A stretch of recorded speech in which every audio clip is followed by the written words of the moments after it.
تھوڑی سی آج کھل کے بات کرنا چاہتا ہوں، لمبی بات بھی نہیں کروں گا، اور اگر کسی کو میرے سے اختلاف ہو تو مجھے معاف فرما دیں، اس لیے کہ میں یہ کشمیر پر سیمیناروں میں تقریریں کر کر کے اب تنگ آ چکا ہوں۔ مجھے کبھی کبھی ایسا لگتا ہے کہ میں جھوٹ بول رہا ہوں اور کشمیریوں کے ساتھ وہ کام کر رہا ہوں، وہ دھوکہ دے رہا ہوں جو بڑے بڑے لوگ کرتے ہیں۔ تو اس لیے اگر میری گزارشات کسی کو بری لگیں تو معاف کر دیں، اگر نہیں معاف کرتے تو پھر جو کچھ کرنا کر لیں۔ بات دراصل یہ ہے کہ یہ جو سلسلہ چل رہا ہے خاص طور پہ 5 اگست 2019 کے بعد سے، اس کے بعد جمعے کے جمعے ایک احتجاج کا سلسلہ شروع کیا تھا وزیر اعظم عمران خان نے، اب وہ سلسلہ بھی بند ہو چکا ہے۔ یہاں پر پی ڈی ایم سے بھی شکوہ شکایت کیا گیا ہے۔ تو اگر یہاں پہ وزیر اعظم آزاد کشمیر راجہ فاروق حیدر صاحب موجود ہوتے تو میں زیادہ کھل کر بات کرتا، لیکن اب وہ کیونکہ موجود نہیں ہے تو وہ ایک بہت اعلیٰ سطحی اجلاس تھا جو 5 اگست 2019 سے 3 دن پہلے منعقد ہوا اسلام آباد میں۔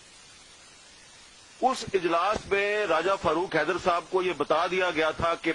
اگلے 2-3 دن میں مقبوضہ جموں کشمیر میں کیا ہونے والا ہے۔ اس میں 370 کی بھی بات ہوئی، اس میں 35A کی بھی بات ہوئی، لیکن راجہ صاحب نے جو بتایا، جو کہا کہ جناب اس کو کاؤنٹر اس طریقے سے کرنا چاہیے، تو ان کی بات نہیں مانے گی۔ تو میری اب گزارش ہے راجہ فاروق حیدر صاحب سے کہ ویسے بھی آپ کی حکومت کی مدت پوری ہونے والی ہے، تو تھوڑی ہمت کریں، آپ اصلی کشمیری بنے، ذرا قوم کو بتا دیں کہ اس اجلاس میں کون کون موجود تھا، آپ کو کس نے کیا بتایا اور آپ نے کیا جواب دیا، تاکہ پتہ چلے کہ یہ کوئی اچانک نہیں ہوا سب کچھ، یہ پہلے سے ہمیں پتا تھا، ہمارے ارباب اختیار کو پہلے سے پتا تھا کہ مقبوضہ جموں کشمیر میں بھارت کے عزائم کیا ہے، وہاں پہ 370 بھی سسپینڈ ہونے والا ہے، وہاں پہ 35A بھی ختم ہونے والا ہے، اور ان کا منصوبہ کیا ہے۔ اور اس کے بعد جب وہ ہو گیا تو پھر آپ نے دیکھا کہ آپ کی فورن پالیسی جو ہے وہ جس طریقے سے ناکام ہوئی، اس کا ذکر یہاں پہ ہوا ہے۔ اب آ جائیں پی ڈی ایم پہ۔ پی ڈی ایم نے 20 ستمبر 2020 کو ایک APC کے بعد ایک اعلامیہ جاری کیا۔ اس اعلامیے میں انہوں نے کشمیر کے ساتھ اظہار یکجہتی تو کیا، لیکن ساتھ ہی ساتھ انہوں نے ایک اور جو کلاس تھی اس میں گلگت بلتستان کے حوالے سے جس طریقے سے انہوں نے بات کی، تو ایسے لگ رہا تھا کہ یہ بھی ایک ڈکٹیٹڈ قسم کا وعدہ جو ہے وہ شامل کر رہے ہیں، کیونکہ آپ کے آئین کا جو آرٹیکل 257 ہے وہ یونائیٹڈ نیشنز کی ریزولوشن کی بات کرتا ہے کہ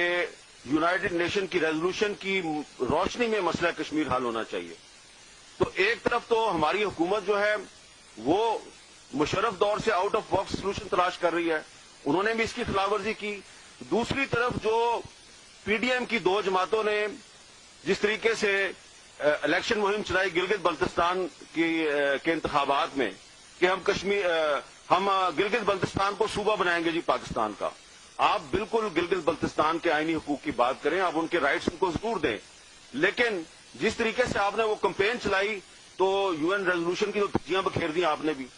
حکومت نے بھی اس کی پرواہ نہیں کی، حکومت بھی وہی کام کر رہی ہے۔ وزیر اعظم صاحب جا کے وہاں پہ اعلان کر رہے ہیں کہ میں اس کو صوبہ بناؤں گا، اور اپوزیشن کی 2 پارٹیاں بھی یہی اعلان وہاں پہ کر رہی ہیں۔ تو اس لحاظ سے دیکھا جائے تو حکومت اور اپوزیشن کی 2 بڑی پارٹیوں نے جو UN ریزولوشن کے ساتھ جو کر دیا ہے وہ وہی کیا ہے جو دشمنوں نے کیا ہے، اور اس پر میں ان کے ساتھ ڈبیٹ کے لیے تیار ہوں، اور دونوں نے ایک بیرونی ایجنڈا جو ہے اس کے تحت جو پریشر تھا ان پر، اس پریشر کے تحت انہوں نے سرنڈر کیا۔ اور افسوس کی بات یہ ہے کہ پاکستان پیپلز پارٹی جو ہے یہ تو مسئلہ کشمیر کی پیداوار ہے۔ ذوالفقار علی بھٹو صاحب کا تاشقند ایگریمنٹ پر اختلاف ہوا تھا ایوب خان کے ساتھ، انہوں نے پارٹی اپنی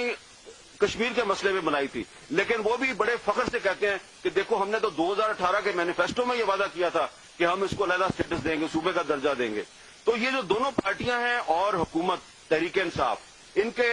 کشمیر پالیسی میں کوئی فرق نہیں ہے، ان میں سے جو بھی حکومت میں آئے گا وہ کشمیر میں یہی کچھ کرے گا۔ اب سب سے بڑی بات جو ہے وہ یہ ہے کہ اب آ رہا ہے آزاد کشمیر کا الیکشن۔ اب آزاد کشمیر کے الیکشن میں بھی آپ دیکھیں گے تھوڑے دنوں میں کہ ایک طرف تو آپ کو وہاں پہ ایک ہارس ریڈنگ شروع ہونے والی ہے، وہ آپ کو نظر آئے گا، ایک اور تماشا بنے گا کشمیریوں کا، اور پھر آزاد کشمیر کو بھی پاکستان کا صوبہ بنانے کی کوشش اسی الیکشن کے ذریعے شروع ہوگی. اور جب آپ آزاد کشمیر کے بارے میں بھی یہ بات کریں گے تو پھر آپ مجھے بتائیں کہ UN ریزولوشن کدھر جائے گی. ہم سارے یہاں پہ جو اکٹھے ہوئے ہیں ہم سب کا اتفاق ہے کہ مسئلہ کشمیر اقوام متحدہ کی قراردادوں کی روشنی میں حل ہونا چاہیے. جب آپ جا کے گلگت بلتستان میں یہ وعدہ کرتے ہیں کہ ہم نے اس کو صوبہ بنانا ہے پاکستان کا، اور اب آپ وہاں پہ کام شروع کر دیا آپ نے کہ صوبہ بنانا ہے ہم نے آزاد کشمیر کو پاکستان کا، تو بات تو ختم ہوگی نا. تو آرٹیکل 257 آئین پاکستان، اس کی آپ سب خلاف ورزی کر رہے ہیں. یہ تمام جو بڑے بڑے ہمارے لیڈر ہیں، ارباب اختیار ہیں، جو بڑے فخر سے کہتے ہیں کہ ہم صوبہ بنائیں گے گلگت بلتستان کو، اور اب آزاد کشمیر میں بھی یہ بات شروع ہو گئی ہے. اسی لیے اسپیکر آزاد کشمیر اسمبلی شاہ غلام قادر صاحب جو ہیں انہوں نے پچھلے دنوں مظفر آباد میں اس کی مذمت کی ہے کہ اگر میری بھی پارٹی نے یہ کام شروع کیا تو میں اس کا ساتھ نہیں دوں گا. اور اب ایک اور بات پھڈا سارا یہ ہے کہ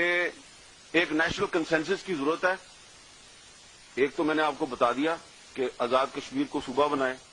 ایک تو اس پہ کنسنسس کروانا ہے. جیسا کہ پہلے ایک میس میں سب کو بلا کے تو گلگت بلتستان پہ بھی کنسنسس ہو گیا تھا، بجائے کہ پارلیمنٹ میں کنسنسس کریں آپ کسی کے میس میں جا کے کنسنسس کر لیتے ہیں. اور اب ایک اور کنسنسس جس کی ضرورت ہے وہ یہ ہے کہ وہ پرویز مشرف کے دور میں جو فارمولا تھا کہ لائن آف کنٹرول کو مستقل بارڈر بنا کر یہ مسئلہ ہی ختم کر دیا جائے، اب انہوں نے اس پہ کنسنسس کروانا ہے. اس پر پی ڈی ایم کی ایک بہت ہی اہم جماعت کے جو بیک ڈور چینل سے مذاکرات ہیں وہ فی الحال تک ناکام ہے. اس جماعت نے وہ ماننے سے انکار کیا ہے، اسی لیے بڑا شدید ہو گیا ہے. لیکن اگر 5 فروری کو جیسا کہ نیر بخاری صاحب نے کہا ہے کہ جناب ہم جلسہ کریں گے، تو جلسے میں ذرا بتا دینا وہ ایسے وہ نیر بخاری صاحب کی پارٹی نہیں ہے، ان سے بڑی پارٹی ہے.